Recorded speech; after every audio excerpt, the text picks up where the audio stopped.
जय हिंद दोस्तों। महात्मा बुद्ध ने कोई धर्म नहीं बनाया। बुद्ध ने तो केवल मनुष्य को दुखों से मुक्ति का मार्ग दिखाया था। गौतम बुद्ध ने हिंदू धर्म में जन्म लिया और हिंदू धर्म में ही मृत्यु को प्राप्त किया। बुद्ध की मृत्यु के काफी वर्षों बाद उनके अनुयायियों ने बुद्ध के सिद्धांतों को धर्म का रूप दे दिया और हिंदू धर्म को दो भागों में बांटने की कोशिश की। बुद्ध ने भारत में सामाजिक समानता, अहिंसा, शांति, पशु पक्षियों से प्रेम करना, कला का उत्थान, पाली भाषा का प्रचार, दुखों के निवारण का मार्ग, बाहरी आडंबर और ब्राह्मणवाद का विरोध किया।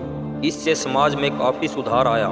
दूसरी तरफ बौद्ध धर्म से भारत को नुकसान भी हुआ, जैसे शांति और अहिंसा का राग अलापने से देश की सैनिक शक्ति कमजोर होती चली गई। परिणाम स्वरूप विदेशी आक्रमण बढ़ने लगे और भारत गुलामी की ओर बढ़ता चला गया। आगे मैं आपको बौद्ध धर्म से होने वाले फायदे और नुकसान के बारे में बताऊंगा, जो आज तक आपको किसी ने नहीं बताए होंगे। दोस्तों, वीडियो में आगे बढ़ने से पहले चैनल को सब्सक्राइब कर लीजिए। आपकी बहुत बहुत मेहरबानी होगी। आपकी इस मेहरबानी से हम जैसे नए यूट्यूबर को भी आगे बढ़ने का मौका मिलेगा। गौतम बुद्ध, जिसका जन्म 563 ईसा पूर्व भारत में हुआ था, उनका पूरा नाम सिद्धार्थ गौतम था, जो लुम्बिनी के राजकुमार थे। लुम्बिनी वर्तमान समय में नेपाल देश में है। 29 वर्ष की आयु में सांसारिक दुखों से मुक्ति पाने और ज्ञान की खोज के लिए उन्होंने गृह त्याग किया। कुछ दिनों की कठोर तपस्या के बाद गया में उन्हें ज्ञान प्राप्त हुआ। गया स्थान उस समय मगध राज्य में था, वर्तमान में वह बिहार राज्य में है। बुद्ध की शिक्षाओं से समाज को जो फायदे हुए, उनका वर्णन इस प्रकार है। अहिंसा और शांति। गौतम बुद्ध ने अहिंसा को अपराध बताया है और शांति बनाए रखने पर जोर दिया है। पशु और पक्षियों से प्रेम। बुद्ध ने पशु और पक्षियों से प्यार का मार्ग दिखाया। पशु बलि और जीव हत्या का विरोध किया। शिक्षा और साहित्य। बुद्ध ने पाली भाषा को बढ़ावा दिया और साहित्य तथा ग्रंथों का पाली भाषा में अनुवाद किया। कला और वास्तुकला। गांधार और मथुरा कला शैली का विकास हुआ। स्तूप और विहारों को बढ़ावा मिला। सामाजिक समानता। बुद्ध ने जातिवाद को समाप्त करने पर जोर दिया और सामाजिक समानता को बढ़ावा दिया। ब्राह्मणवाद और आडंबरों का विरोध। बुद्ध ने ब्राह्मणों का विरोध किया। बुद्ध का मानना था कि ब्राह्मण अपने धर्म से भटक गए हैं और समाज में अंधविश्वास तथा आडंबरों को बढ़ावा दे रहे हैं। सांस्कृतिक प्रसार। बुद्ध ने मठों का निर्माण किया और बुद्ध के अनुयायियों ने विदेश में जाकर बुद्ध की शिक्षाओं का प्रसार किया। अब हम आपको हमारे मुख्य विषय के बारे में बताते हैं, जो कि है बौद्ध धर्म से भारत को क्या क्या नुकसान हुए। वीडियो की शुरुआत में हम आपको पहले ही बता चुके हैं कि महात्मा बुद्ध ने कोई धर्म नहीं बनाया था। धर्म का रूप तो इसे गौतम बुद्ध की मृत्यु के बाद उनके अनुयायियों ने दिया। भारत में बौद्ध धर्म के प्रसार से राजा तथा प्रजा के बीच अहिंसा और शांति का प्रचार जोर शोर से फैला। बुद्ध का मत था, मनुष्य को किसी भी कारण से हिंसा नहीं करनी चाहिए, चाहे कैसी भी परिस्थिति हो, हमेशा शांति से जीना चाहिए। धीरे धीरे भारत के लोग बौद्ध धर्म के प्रभाव में आते चले गए और बौद्ध धर्म फैलता चला गया। बौद्ध धर्म के अहिंसा के सिद्धांत से भारत के शासक, सैनिक और प्रजाजन हिंदू धर्म के मूल सिद्धांतों को भूलने लगे।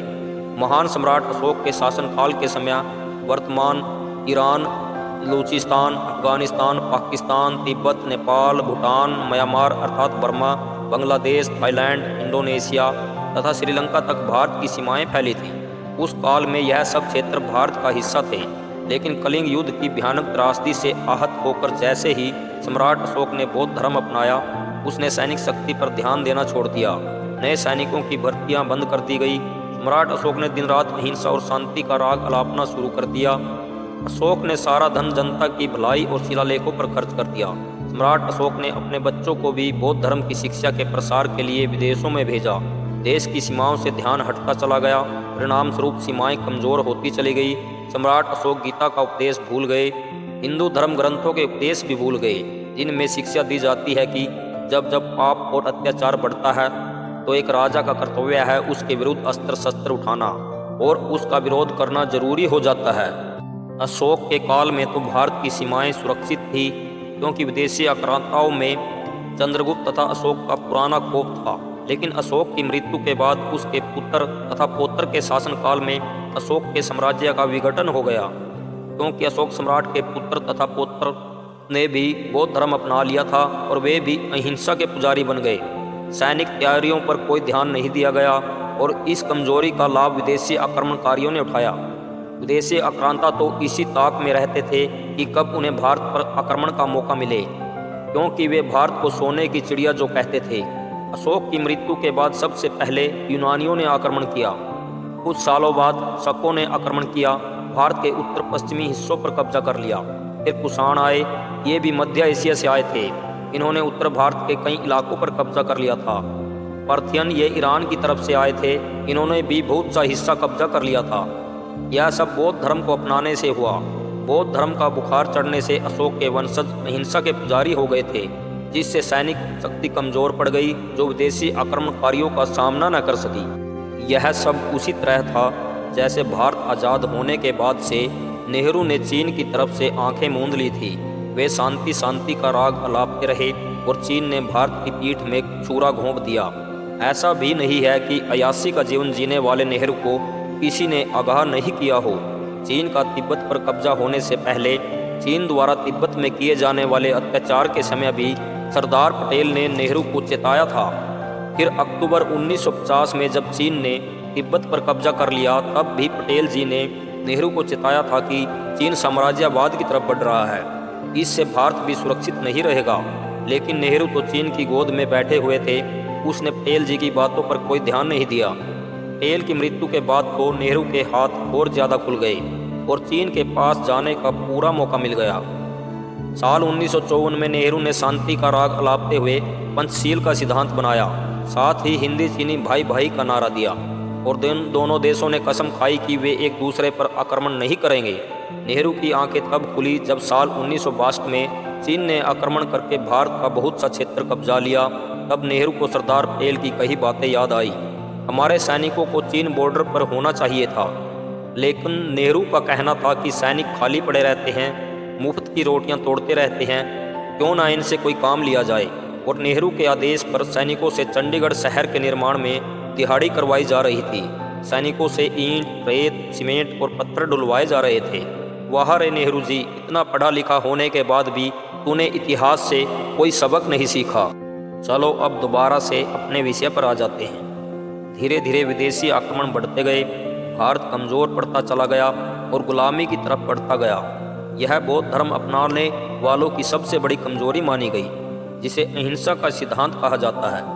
हिंदू धर्म के अनुसार यदि शांति स्थापित करने के लिए युद्ध करना पड़े तो करो, पीछे मत हटो। लेकिन बौद्ध धर्म में इसके बिल्कुल विपरीत कहा गया है। पाप का अंत करने, शांति स्थापित करने और धर्म की रक्षा के लिए श्री राम को भी युद्ध करना पड़ा था। अब आपको समझ आ गया होगा कि बौद्ध धर्म ने हिंदू धर्म के मूल सिद्धांतों को दबा दिया था। जब तक देश की सीमाएं सुरक्षित नहीं होती, तब तक न तो उस देश की जनता सुरक्षित रह सकती है, न वहाँ धर्म सुरक्षित रह सकता है और न ही उस देश में शांति हो सकती है। उस देश के लोग हमेशा डर के साए में जीते हैं। बौद्ध धर्म के आने से भारत दो धर्मों में बंट गया, जिससे राष्ट्रीय एकता को गहरा धक्का लगा। अंत में मैं यही कहना चाहूँगा कि बौद्ध धर्म की कुछ शिक्षाएं तो ठीक हैं, लेकिन हिंदू धर्म जैसे सिद्धांत और शिक्षाएं किसी धर्म में नहीं हैं। यदि हिंदू धर्म के सिद्धांतों का ठीक प्रकार से पालन किया जाए, वेदों की शिक्षा को अपनाया जाए, आडंबर और अंधविश्वास को मिटाया जाए, जातिवाद और ब्राह्मणवाद को खत्म किया जाए, यदि हिंदू धर्म से यह कमियां पूरी तरह से दूर हो जाए, तो हिंदू धर्म जैसा संसार में कोई धर्म नहीं है। तो दोस्तों, यदि आपको यह जानकारी अच्छी लगी हो तो वीडियो को शेयर और लाइक करें। धन्यवाद।